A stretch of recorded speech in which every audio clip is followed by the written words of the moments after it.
for each one. Let's turn to Nehemiah chapter 5. We are up to chapter 5.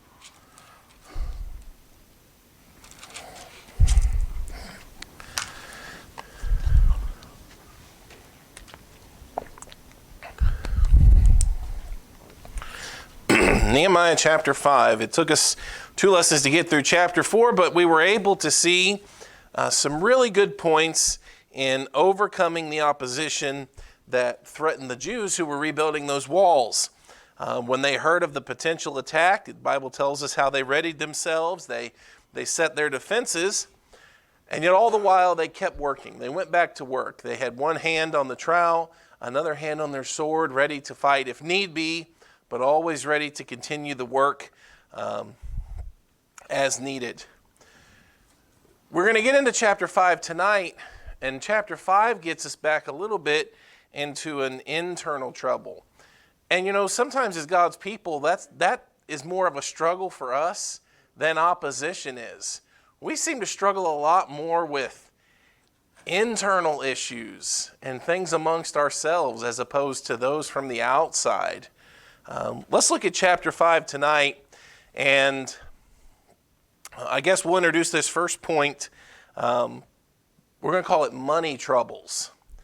This is a topic that I think hits home with a lot of people because this is something that seems to affect just about everybody at some point in their lives, right? I mean, obviously there are folks who are wealthy. There are folks who are born into wealth. There are families that have generational wealth, and there are people that grow up and they never lack. They never have financial troubles. But that really is a very small fraction of people. That really is a very small percentage of people. When we have money trouble, when we have lack, when we have to struggle financially, that is not a unique problem. There are a lot of folks that endure that. There's a lot of folks that struggle with that.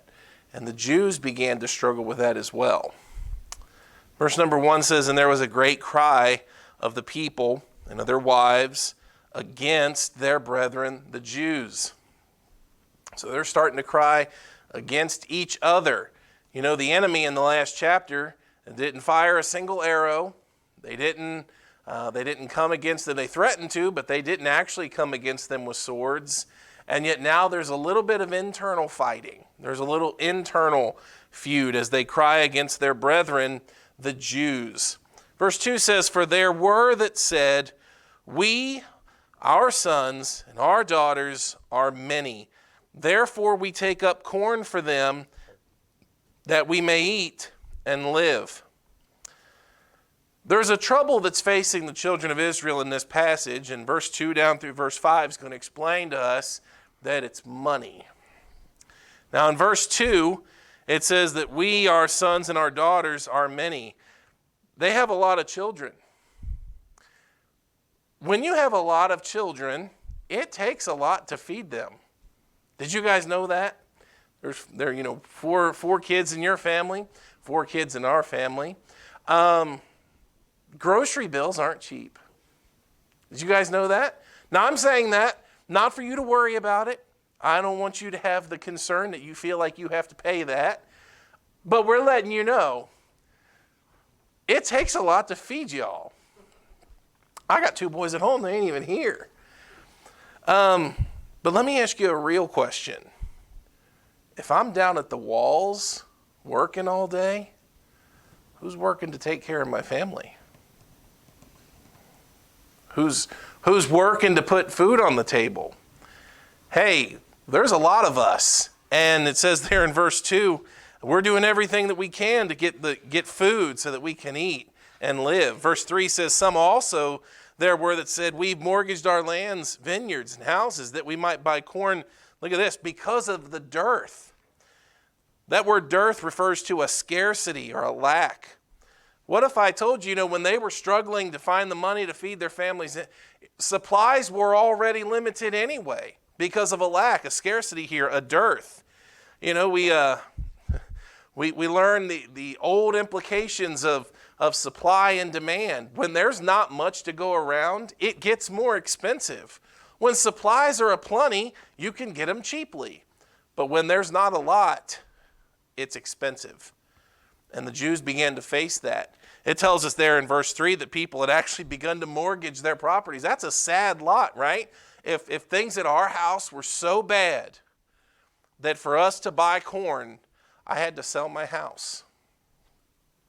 I was completely out of options, right? I didn't have anything else I could do, but I had in verse number 3, they said that we've mortgaged our lands, our vineyards, and our houses that we might buy corn. That's a sad lot when you have to sell all that you have, including your own home or your own land. Listen, they're Jews. This was their inheritance. This is everything to them. And yet, to buy food, they had to do so. Verse number 4, there were also that said, we have borrowed money for the king's tribute. Listen, taxes have been a nuisance for everybody for generations. And now, you've already seen there's a lack. There's not really a lot of supplies to go around.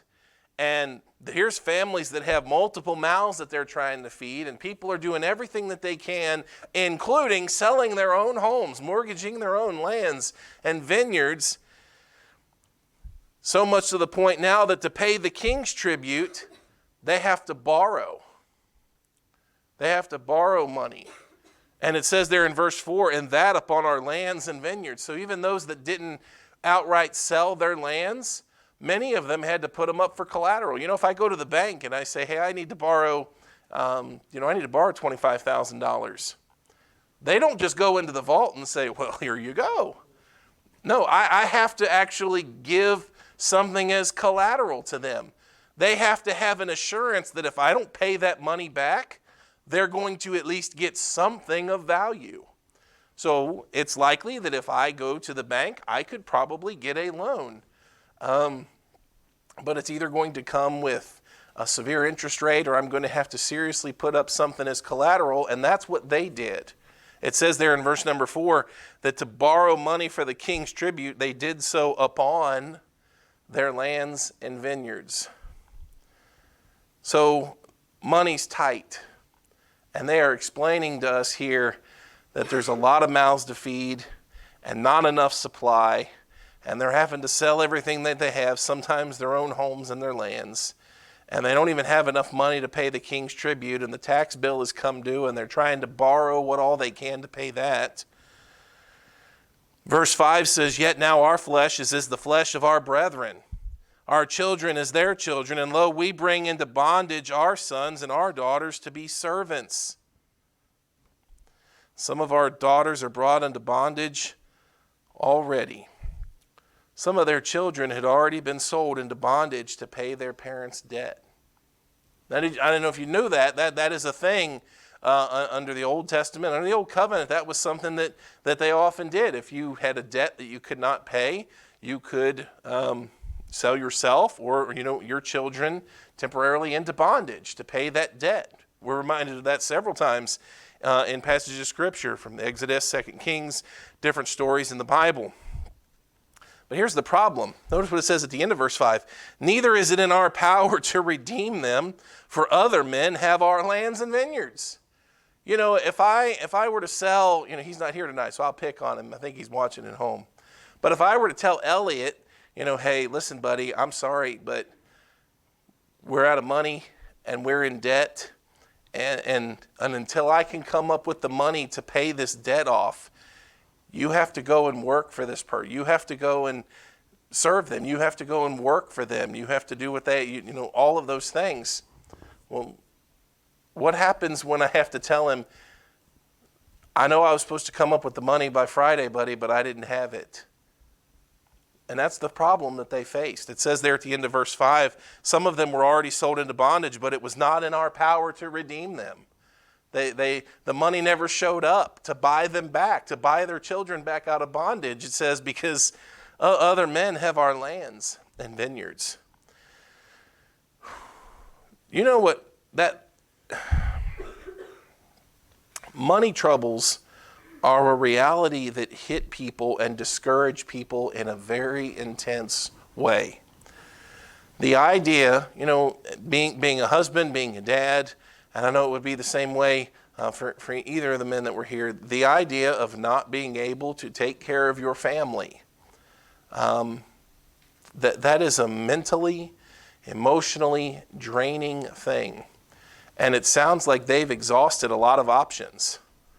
They've sold what they can sell. They've borrowed what they can borrow. They've allowed even their own children to go into service or into bondage for another just to temporarily, hold off the debt.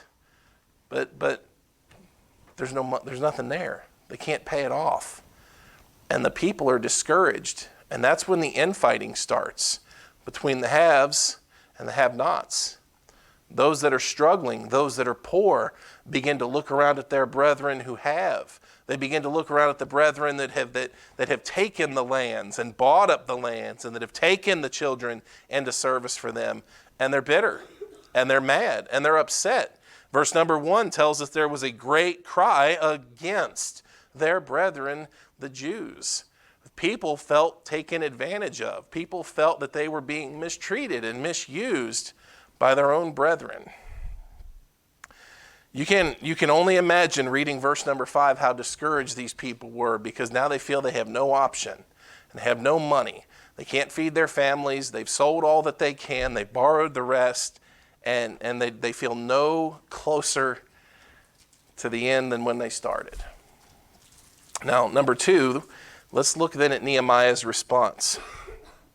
Because verse 6 says, "And I was very angry when I heard their cry in these words." When they brought this report to Nehemiah, it bothered him.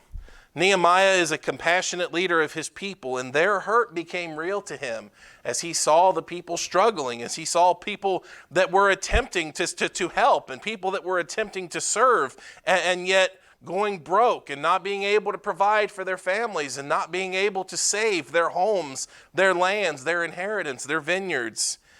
And he began to show an indignation toward the people that put him in this position. The Bible says clearly, he made him mad. He got very angry when he heard this report. So verse number 7 says, "Then I consulted with myself." Now I like that part. And I think that shows good leadership. Because verse 6 tells us that he was passionate enough about his people, passionate and compassionate enough about his people to get angry, but wise enough not to act until he had carefully considered the matter. Do you know what gets a lot of people in trouble? Flying off the handle. Reacting to things before they actually take the time to cool down, to consider it, reacting in anger. Listen, there's a lot of things that you hear and that we hear in this world that make us angry, things that make us mad sometimes. We do have to learn before we act in that anger to stop, to consider, to take a breath, and to think about a reasonable response. I think that's important. I think that's a good example there from Nehemiah. Verse 6 tells us that he was very angry, and yet before he responds, he consults with himself. He's going to take a minute to cool down and think about what is a reasonable response here. And in verse 7 it says, "I rebuked the nobles and the rulers and said unto them, Ye exact usury every one of his brother. And I set a great assembly against them." His response was first to rebuke them. Now, guys, this is wrong. And he goes to those that have taken advantage of the Jews in their desperate situation, those that have bought up the lands for a cheap price, and those that have, taken some of the servants and some of the children as servants. He tells them in this passage that he rebukes them, and he says, "Ye exact usury of your brethren." And I turned people, or I set people, it says there, against them. Now, in the book of Exodus, chapter 22,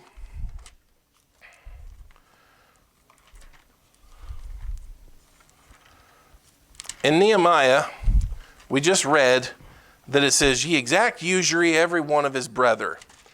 Now, that was something they weren't supposed to do. Now, in Exodus chapter 22 and verse 25, the Bible says this, "If thou lend money to any of my people that is poor by thee, thou shalt not be to him as a usurer, neither shalt thou lay upon him usury." Now, obviously, when we think of usury, the easiest way that we would give a comparison to our day is to bring up the topic of interest, right? That We understand how the world works. We understand how the finances of this world works. That if I go to the bank and I ask, can I borrow $10,000? I have to pay a price for that, right? Not only do I have to give them the $10,000 back, but I have to pay a price for having borrowed that money. That is called interest. And so the bank may say, well, we will give you the $10,000 loan, but you have to give me 1% on top of that every month until it is paid back, or something along those lines. Now, that's interest. That is the price that I have to pay for borrowing money. And yet God gave his people very specific instructions when they were dealing with the poor of their brethren not to do that to them. I don't think if you study the scripture and you study the history of the Jews there, I think obviously they understood the topic of finances and usury, and it's something that has existed amongst people that deal business for as long as men have been doing business with each other. But to the poor, they weren't supposed to take that advantage of them. When you see the poor and you lend them, just lend it to them and then let them pay it back. But don't charge this interest. Don't charge them usury. And you come over to Nehemiah chapter 5, and Nehemiah rebukes them and says, hey, you guys are doing this thing that we've been told not to do. We're not supposed to take advantage of the poor when they're in these troublesome situations, guys. You got to quit this. Verse number 8, it says here, and I said unto them, I'm back in Nehemiah 5, he says, verse 8, I said unto them, we after our ability have redeemed our brethren the Jews, which were sold unto the heathen. Nehemiah calls them to remembrance. You guys remembered what it was like when you had to buy your family back from the heathen? Do you remember when it was like when we were taken captive? Remember what it was like in captivity where some of us were separated and were sold unto the heathen, and you did everything that you could to redeem your family, to redeem them and to buy them back? If so, look at verse 8 then, and will ye even sell your brethren? If you remember what that's like, how could you do that to your own brethren? If you remember the misery and the turmoil and the angst of spirit and the discouragement when you struggled to redeem your own family, how could you take advantage of your own brethren and then do the same thing to them? Now in the Old Testament, Israel, this was a theme for them. God mentioned this many times in the law, that they were to remember, and that was supposed to drive their motive and their actions in the future. You remember in the book of Exodus 22, again, verse 21, he speaks of them not mistreating the stranger. Why? Because you were a stranger in Egypt. You remember what it was like to be the foreigner. You remember what it's like to be the stranger in a strange land. You didn't like being mistreated, did you? You think Israel liked how they were treated in Egypt? Then don't treat the foreigner that way when he comes into your land. Same thing's repeated, Leviticus 19, verse 34. There's nothing worse than someone who has been through a hardship and then causes that same hardship on another and shows no compassion, right? Brother John preached just recently as he's been coming through the book of Matthew, right? You've got the guy that's been forgiven of a debt, and then he won't forgive a guy that has a significantly less debt than he even had. And that's obnoxious and it's hurtful, and Nehemiah rebukes them for that. If you remember what it was like to be separated from your family and have to redeem your family from the heathen, he says in verse 8, we even sell your brethren, or shall they be sold unto us? And look at the end of verse 8, they held their peace and found nothing to answer. What were they supposed to say? What could they have said? You know what? They were shamed and they were embarrassed because they didn't have an answer. And Nehemiah was right. They had taken advantage of their brethren, and in their troublesome spot, as supplies were low, and they took money, they took usury, and they took servants, and Nehemiah just lays into them, right? And he was very angry, calmly collected his thoughts, and he rebuked them. You guys got to stop this. This was wrong, and you remember what it's like to have the shoe on the other foot, how in the world could you do this? Verse 9, and I said, it is not good that ye do. This is not right. Verse 9, ought ye not to walk in the fear of our God because of the reproach of the heathen, our enemies? You know, sometimes people fail to see, especially when it comes to business dealings, right? It seems that when it comes to money and it comes to business dealings, all thoughts of right and wrong kind of go out the window, and we just kind of have that pragmatic approach of, well, what works? You know, and people, when it comes to money and it comes to business, people cheat and they're sly and they're foxes and they'll deceive, and it's just not right to do that. And that's what Nehemiah mentions here. Not only is it not good what you do, verse 9, shouldn't you walk in the fear? Shouldn't you do things the right way? Shouldn't you consider God's way? Yeah, you found a way to make a cheap buck. You found a way to make all kinds of money. You did it on the backs of poor people. You did it on the backs of your brethren who were struggling. And he rebukes them for that. And at the end of verse number 9, notice what he mentions. Because of the reproach of the heathen, our enemies, they gave room for the enemies to reproach. Those enemies that were around were able to look at the Jews and, yep, look at them.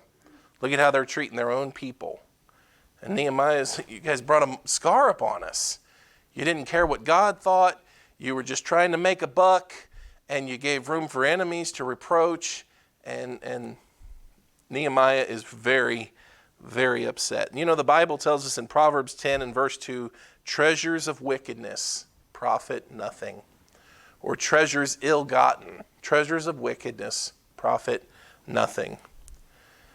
If you gain riches in an ill way, you will be poorer off than when you started.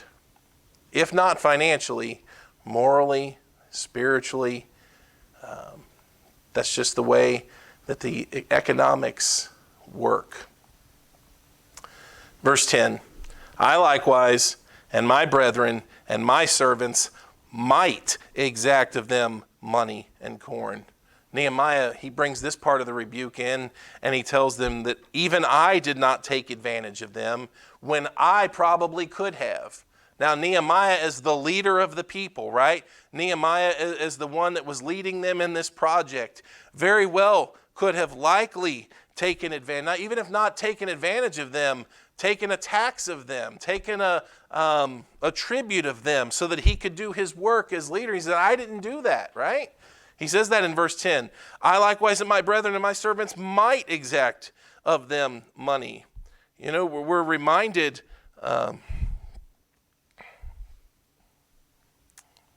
well, let's get that in just a minute. Verse number 11, or verse 10, I pray you, let us leave off this usury. I restore, I pray you, to them, even this day, their lands, their vineyards, their oliveyards, and their houses, also the 100th part of the money, and of the corn, the wine, and the oil that ye exact of them. Nehemiah's response, give it back. Give it back. Restore it to them. That which you took, whether it be the lands, the vineyards, the corn, the oil, the wine, the 100th part of the money, that interest, that usury, give it back. Give back what you have taken from them. And they appear to be convicted because in verse 12 they promised to do so. It says in verse 12, then said they, we will restore them and will require nothing of them. So will we do as thou sayest.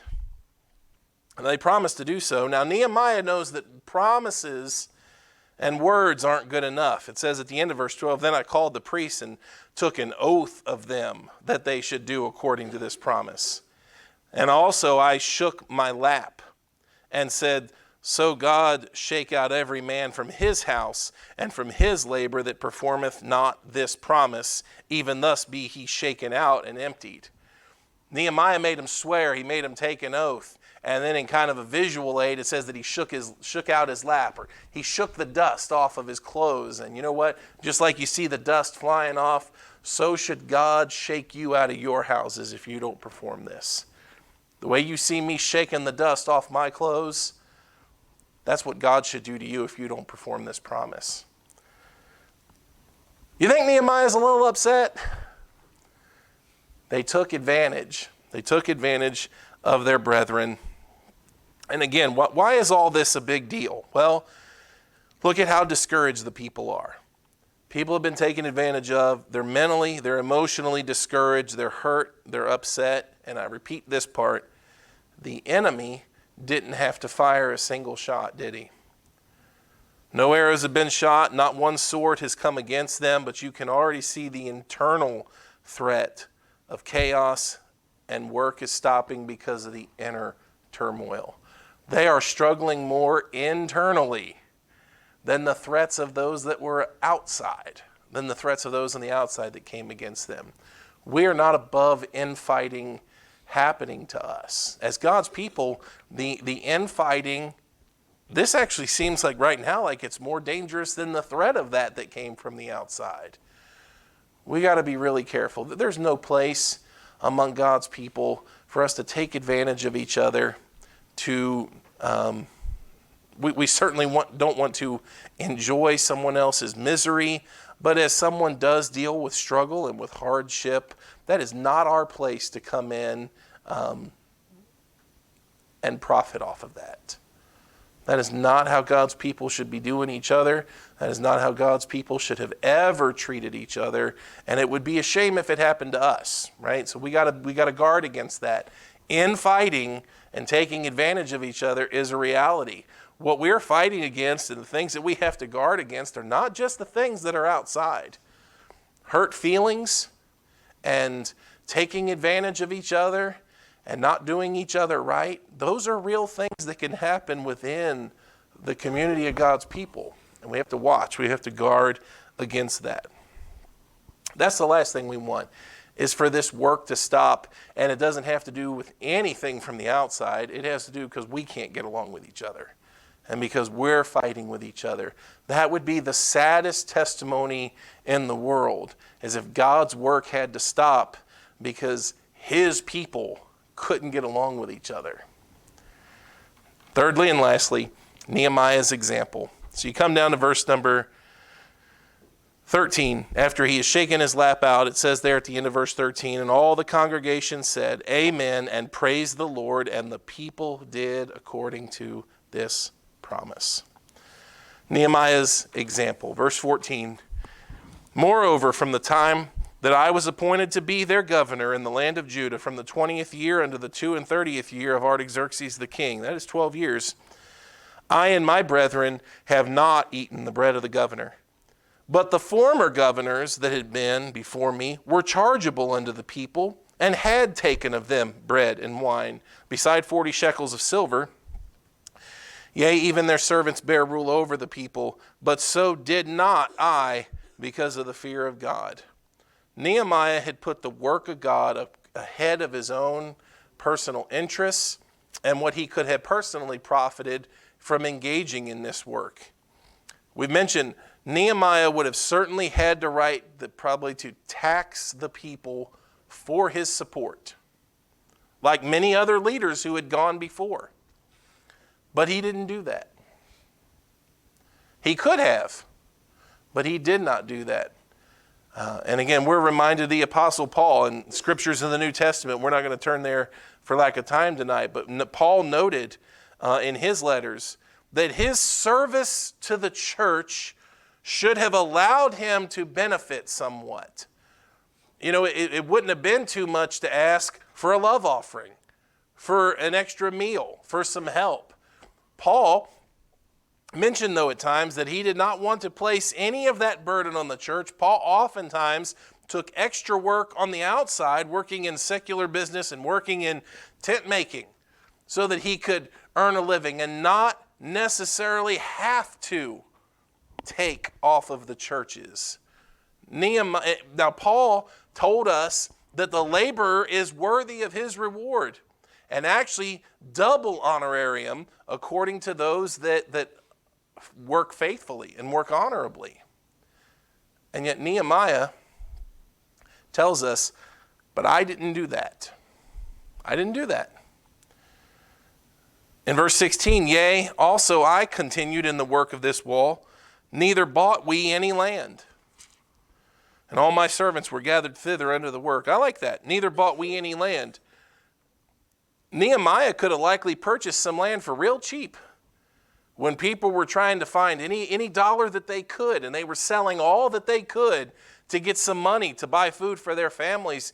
Nehemiah, coming on a cupbearer's salary from Persia, could have likely bought up some land if he wanted to. He said, I didn't do that. He says, neither bought we any land.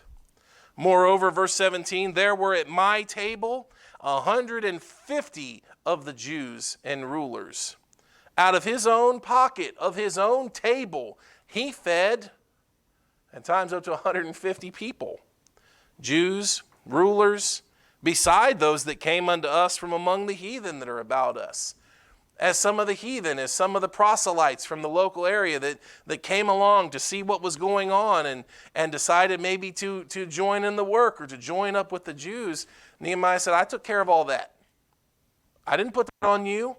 I took that out of my pocket. I took that out of my cut, out of my share, off of my own salary. You know, what he brought when he came from Persia. He said, I didn't put that on you. Verse 18, now that which was prepared for me daily was 1 ox, 6 choice sheep, fowls were prepared for me, and once in 10 days store of all sorts of wine. Yet for all this required not I the bread of the governor, because the bondage was heavy upon the people. There were things that you can rest assured that if Nehemiah did enjoy them, he never enjoyed them at the expense of his people. He never took advantage of his people. And he explains that to us at the end of chapter 5. Nehemiah is not the leader at the top that tells the middle management how, no, you need to treat the people better than this, and here's what you need to do. All the while stuffing his own pockets and satisfying his own lust for greed and for more. No, he set the example himself. I didn't take anything from anybody.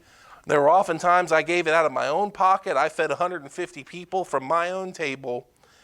I realized that the burden was heavy upon the people, and Nehemiah gladly testifies, I didn't take advantage of anybody. Think upon me, verse 19, my God, for good, according to all that I have done for this people. Nehemiah did not expect to get any recompense from the people. He put that in the hand of the Lord. Some people might think that this last passage here, that maybe he's bragging, or that he's saying maybe he was wrong for saying these things. But we're reminded, when Jesus Christ taught in the book of Matthew chapter 6, our good works that we do are not done to be seen by others so that others can see how spiritual that we are. Nehemiah is not doing that. Nehemiah is not looking for praise from men. He brings this before the Lord and confesses before the Lord, Lord, you think upon me. And he is able to stand and testify before the Lord that, Lord, I haven't taken advantage of anybody. I've done what I could out of my own pocket, and Nehemiah has worked hard, and he has led the people, and he has realized the burden that they are under. And he sees a division amongst his people. And by his own leadership and by his own testimony, he's trying to get this back, get these people back on the same page and working. And he has every right to say, y'all should just follow my example. Follow my lead. I haven't taken from anyone. I didn't come in and swoop up and take advantage of anyone in their distress. And you nobles and you leaders, you were wrong to do it. And shame on you for doing it. And you brought reproach from the enemy. And you didn't consider what God thought. And in anger, he tells them, give it back. Make this right. And he makes them do it. He doesn't just let them say, oh, we're sorry, we'll fix it. No, you fix it. And if you don't fix it, let God shake you out of your houses the way I'm shaking the dust off my garments. There is such a good example of leadership here in Nehemiah. By his own way of life, by his own testimony, and how he has acted, he is able then to come to the people and speak to them. One thing that is really hard is to take orders or to take gruff or rebuke from someone that you would look at and say, dude, you're doing the same thing? Wouldn't that be silly for Nehemiah to go and rebuke the people when he was doing exactly the same thing? But he's not. Nehemiah has been a man of character and integrity. He has led by example in how a leader should go. Therefore, when he speaks to his elders and when he speaks to his nobles, that rebuke carries weight. Okay? Let us learn to live that way. Let us learn to live such a testimony that when time comes that we maybe need to rebuke or that we do need to be a little hard on someone, we don't look like a real silly hypocrite, right? We don't want to do that. Nehemiah sees the division among his people, and he is working very hard by example and by word to keep this work together and to keep it going. That's what godly leaders do. They do not want to see the work of God begin to fall by the wayside because those under their watch can't get along and bicker and disagree and fight and take advantage of each other. So that's a challenge for us, right? To keep the work of God going in spite of what differences come between us and the troubles that we see within. Okay? We're not guaranteed that any troubles amongst us will be financial. That's what it was with them. But let us take that as a lesson that infighting is a reality. And infighting can stop the work of God just as quickly as a threat from the enemy or something that comes from the outside. That's really going to be a challenge for us, right? Is to work together, to stay on the same page, and not allow infighting to keep us from moving forward and keeping this work going. All right? All right. That's it. That's chapter 5. Let's all stand together and we'll have a word of prayer. We'll be dismissed tonight.